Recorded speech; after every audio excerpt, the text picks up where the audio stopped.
Khash Saghafi here, Liberty Home Mortgage. Today we're going to talk about renting versus owning. So what's better? Now here, I'm going to start this, of course, with this saying that I always tell customers. Renting is not always bad and owning is not always good. So that's something you have to keep in mind. But let's start here. So if you're sitting here trying to decide what's better, should I rent or should I own? Which one's better? Well, right now in 2022, with inflation being what it is, and this is the last quarter of 2022, I'm shooting this video, of course. Right now, mortgage rates are the highest they've been in probably almost 20 years, for goodness sake, okay? So mortgage rates have moved into the 6s, 7s, maybe even into the 8s, okay? It's looking like that ahead possibly. So the question becomes, with rates going up that high, is it a good time to buy, okay? Well, the first answer to that question becomes, it's all individual. It depends on your personal situation. But let me give you the differences to begin. Let me start with, I'll give you the good side of renting. I'm gonna give you a lot of different reasons. I probably have 5 or 10 or maybe even 15 different reasons. Write these things down, pay attention, okay? The first one, upside to renting. Someone else makes the repairs. So if you're renting, here's a good thing about renting. When the hot water tank breaks in the middle of the winter time, or a tree falls down that you have to cut down, that happened at one of my rental properties actually years ago. When that happens, guess what? You don't have to fix it, you just call the landlord. Now I bet you there's a lot of renters out there watching this video that say, Khash, I call my landlord, can't get a hold of them, and they never come and make the repairs. I get it, but at the end of the day, financially, it is not on you. If you're renting and something breaks, you don't have to fix it, you call someone else, okay? Let me give you another upside to renting. You can move quickly, okay? If you wanna move, you can move real fast. You don't have to put the house up for sale, prep the house, prepare it, stage it, and do a lot of other things. So if you're renting, another, reason number 2, renting is good, is that if you have to move, you can move quickly, okay? There's 2 reasons. Number 3, property taxes. You do not pay property taxes. So, of course, you'd assume, well, Khash, some of that might be factored into my rent. Well, it's not, okay? The landlord, I guess, determines that at the end of the day. But when it comes to paying property taxes, if you're renting in an apartment building, you don't have to pay property taxes, okay? That's a big deal. Now, you move into some cities and some areas, you start going into New Jersey, there's some places out there, man, where the property taxes are high, okay? Very high. And by the way, property taxes typically always go up. That's the only direction they tend to move, okay? Here's another upside to renting. So again, I'm giving you all the good sides to renting, and don't worry, I'm about to get to the bad sides of renting, okay?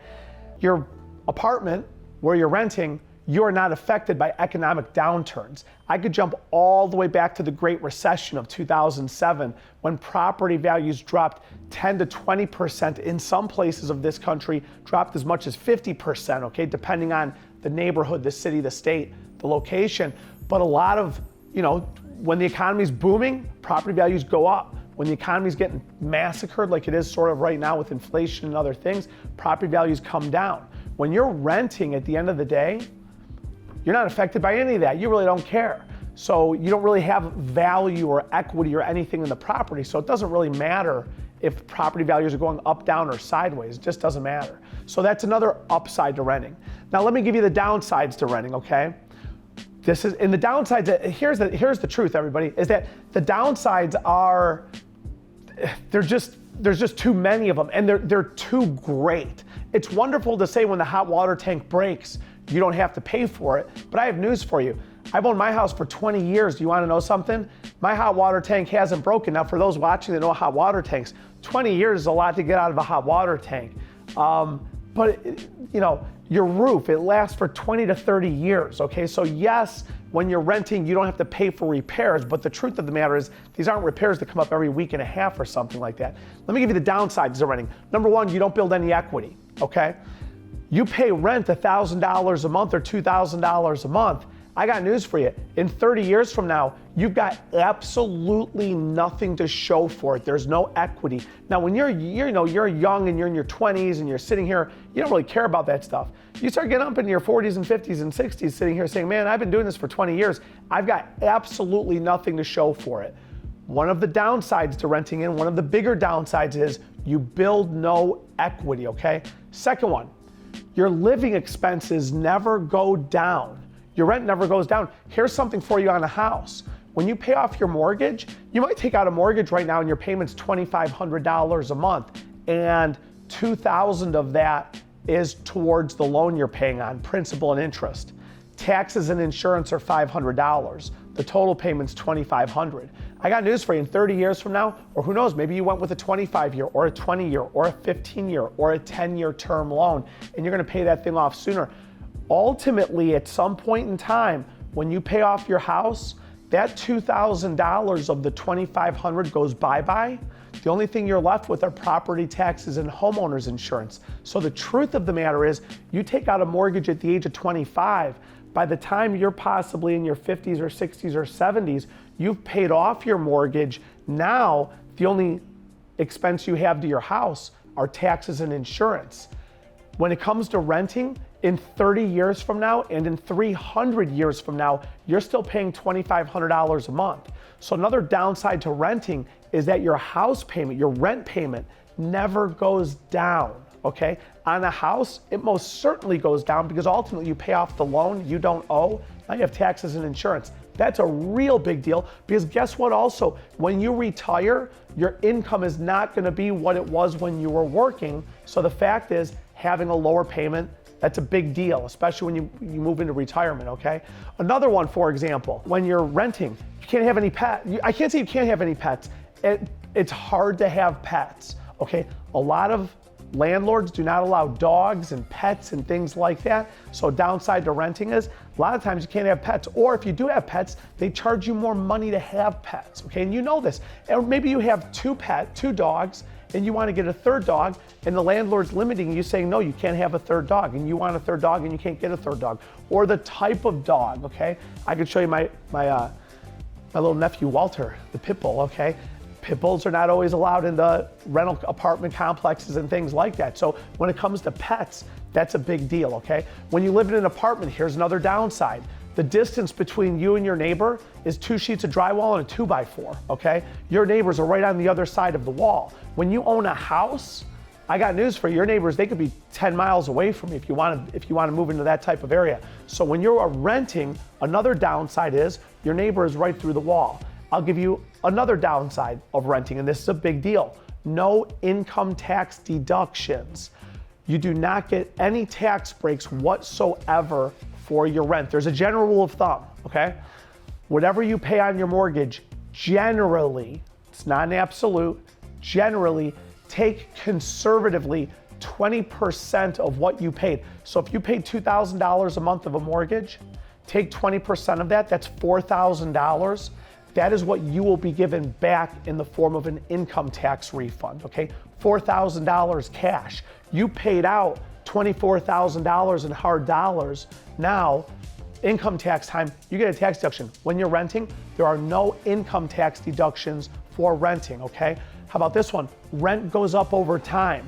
When I give you a 30-year fixed interest rate on your mortgage loan, your payment for that mortgage stays the same for 30 straight years. When it comes to renting, you're on a 2-year lease, I got news for you. That rent is going up every 1 to 2 to 3 years whenever that lease breaks. And you gotta watch if the landlord wants to take even more money for you, okay? Here's another downside to renting. At the end of the day, you don't leave anything to pass on to future generations. That means no legacy. You could be living in your apartment for 20 years. And at the end of 20 years, you know what you get to leave your kids? Nothing, okay? So when you rent, you can't pass anything on to your children. These are the downsides to renting. Now you tell me what's worse, having to pay for the hot water tank or paying on something for 30 years that literally you get absolutely nothing out of, okay? So those are the downsides to renting. Let's go over to owning, okay? Let me first tell you about the downsides to owning, okay? So now we go to owning, downsides to owning. Repairs are your responsibility. Now these are some of the hidden costs of home ownership, okay? When a tree falls down in your front yard, and like it happened on my rental property, and half of the tree is sitting in the street, and the city department calls you and says, we're gonna be cutting this tree out of the street, you gotta get this tree, part of it sitting in the road, okay? You have to make phone calls and pay money that second. That's completely out of the blue, okay? When your neighbor calls you and says, Khash, the other half of that tree is leaning towards my house, and I gotta have Davey Tree cut down the rest of that tree. Home ownership comes with unexpected costs for repairs that you have to do. That's a big deal. And that's what a lot of people don't understand about home ownership. That's probably the biggest one. People will say, Khash, I can afford the payment. You can afford the payment, yes, but can you afford the hot water tank that goes in the middle of the night, okay? So when you own, a downside is you're responsible for all of the repairs. Another downside to home ownership is when the market and economy turns down, your property value turns down with it. So you, in owning the home, are affected by the economy. When the economy is booming, you're sitting on top of more money than you had before. When the economy is crashing and burning, I got news for you, your property value is dropping down. These are the downsides to owning. You are responsible for the repairs, and your property is significantly affected by economic upturns and especially downturns. Those are the downsides. Let's go into the upsides to home ownership. And here's the thing at the end of the day, and this isn't because I'm a mortgage guy, this is just a simple fact. Owning a home is better than renting, period, end of story. It just is, okay? Now, it might not be for you today, just like I said, renting is not always bad, owning is not always good. It depends on the individual. But let's finish this out with the upsides to home ownership, okay? Number one, home ownership represents the biggest wealth builder somebody can have. When you own a home, that will probably be one of your greatest resources for wealth that you can build in your lifetime. Another one, it increases your net worth. You're gonna buy an asset such that in 20 to 30 years is valued at higher, okay? And as you pay it off, it's called sweat equity. You build equity in by what you're paying on it. So you get to, it raises your net worth, how much you're valued at, okay? Another one, homes appreciate over time. That means the home you buy today over historical averages, homes appreciate, generally speaking, maybe 3% a year, 1 to 3 to 5%. Sometimes they go down 10 to 20%, and sometimes they go up 10 to 20%. You start washing it around for owning your home for 20, 30 years. Generally speaking, it's an appreciating asset. It slowly appreciates, but it goes up in value. Another one, it lowers your future living expenses. Think about this again. I gave this to renting. When you pay on that mortgage and you ultimately pay off that house, you no longer have a house payment. You now only owe taxes and insurance. Can you imagine by the time you're of retirement age, suddenly you were paying $2,500 a month, but now you're only paying $500 just as you move into retirement, versus renting where you're paying $2,500 for rent. You move into retirement, I got news for you, it's still $2,500. So with a home, you actually have your expenses drop over time. Another one, besides lowering your future expenses, is the opportunity for passive income. You start buying your house, you buy your first house here, and I did this myself. I bought my first house, moved out of it, and then I rented the house out. That's a source of passive income for you. So when you're renting out the house you bought that you owned and you move into another one, this is a source of passive income. Now, owning rental properties and things like that, there's other downsides that comes with that. But owning something that somebody else is renting from you is another source of income for you. So home ownership brings in with it a passive income. Another great thing about owning a home, you make it your own, okay? You make the home your own home. You could paint the walls whatever color you want. I just saw a listing where they had the whole bedroom painted black walls, black ceiling. That was pretty intense, to tell you the truth. If I'd have seen that when I was a kid, I probably would have painted my walls black and black ceiling. I mean, I was going through my Metallica phases back then, right? So now I got my Ozzy shirt going on here, but that was when I was doing Metallica. So anyways, you get to make the house your own. Choose the ugliest carpet colors that are ugly to somebody else but beautiful to you. Paint the walls the way you want it. Put up the fence the way you want it. Choose just everything the way you want it. You get to make the house your own, okay? Pets, when it comes to pets, you could have 5 dogs stomping around that house, smashing into everything if you feel like it. You could have 3 Walters. Well, actually, my friend has Walter, Shirley, and Alvin. So they have 3 pit bulls running around their house. At the end of the day, when it comes to pets, you don't have to get permission. You don't have to pay more money to have a pet.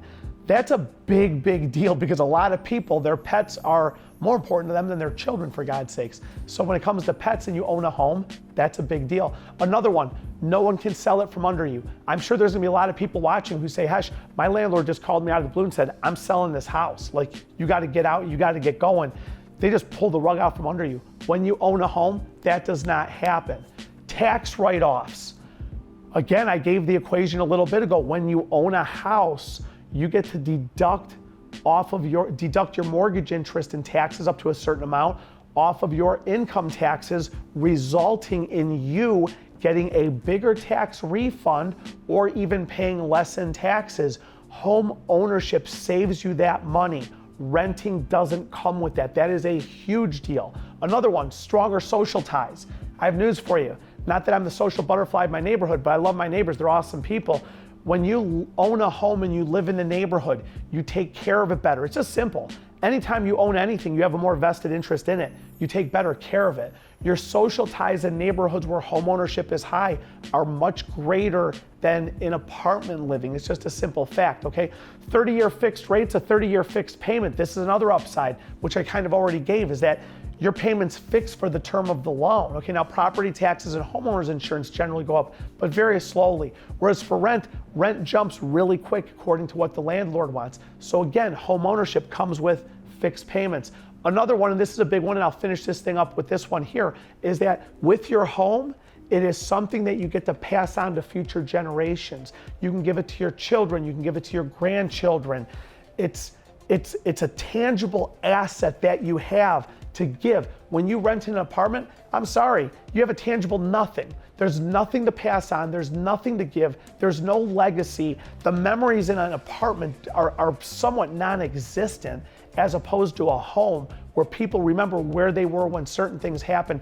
It's just legacy and family and a lot of other things. So the differences between renting and owning, there's a ton of them. And I'll tell you this one, when it comes to renting, none of them are really good, okay? Home ownership trumps renting, but it has to be the right time in your life. I always tell people this, it depends on your personal situation, because renting is not always bad and owning is not always good. It depends on your personal situation. Another one I tell people is patience is a virtue. So you want to make sure that you're patient about it and you make a strong decision. And as always, like this video, share it with your friends so they could see it, especially if you're a real estate agent. This should be shared on your page. Subscribe to my page, follow my upcoming videos, and I'll see you at the next video.